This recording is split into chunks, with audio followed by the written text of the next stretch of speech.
plus que quelques mois pour que la rumba congolaise soit estampillée par l'UNESCO, patrimoine culturel immatériel de l'humanité.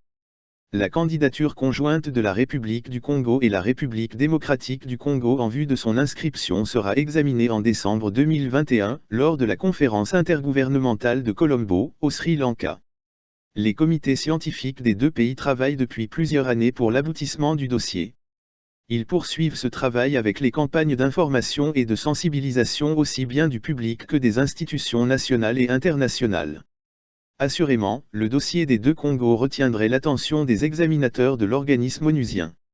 Il ne serait donc pas étonnant qu'au terme de la conférence intergouvernementale de Colombo, la rumba congolaise soit consacrée patrimoine culturel de l'humanité. À la vérité, cette consécration ne le sera nullement par pur réflexe de conformisme et encore moins, par un acte de générosité à son égard. Il s'agirait logiquement de la reconnaissance de l'apport inconditionnel des deux pays à l'évolution historique de cette musique et à son épanouissement à travers le monde. En effet, en remontant l'histoire des origines de la rumba, il est de plus en plus établi que pendant la traite négrière, plusieurs millions d'Africains, arrivés sur les rivages des Amériques, avaient gardé par devers eux une bonne partie de leur patrimoine culturel, notamment les pratiques religieuses mais également musicales. Ces pratiques ont continué à rythmer l'existence quotidienne de ces déportés outre-Atlantique. Parmi les rythmes, il y avait la nkimba, une danse de nombril pratiquée naguère dans le royaume Congo. Des musicologues ou autres historiens, nous apprenons que la rumba a longtemps pérégriné à travers les continents. En effet, après son arrivée à Cuba, au XVe siècle, par le canal susmentionné, la danse nkimba, selon l'alphabet phonétique espagnol, va s'appeler désormais rumba. De son évolution à Cuba, elle va connaître, à partir de 1930, un rayonnement international en Amérique comme en Europe.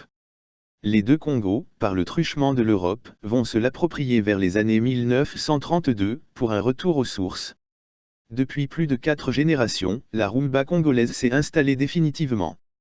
Les artistes qui ont porté à bout de bras la rumba congolaise à ses débuts sont incontestablement Paul Kamba, Wendo Kolosoi, Adou Elanga, Jean-Serge Essou, Lucie Eyenga, Joseph Kabasele et beaucoup d'autres encore.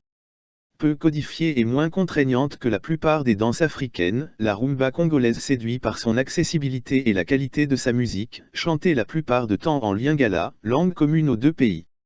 Une fois protégée par l'UNESCO comme tradition congolaise, la rumba, telle que chantée et dansée aujourd'hui, pourrait susciter encore beaucoup plus de passion. Ainsi, ceux qui s'y intéressent pourraient envisager le déplacement vers les deux Congos et s'initier au rythme de la rumba. Une fois commencés, ils seront contaminés, certainement, par son virus auquel ils auraient du mal à se débarrasser.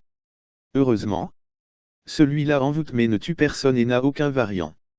Valentin Oko.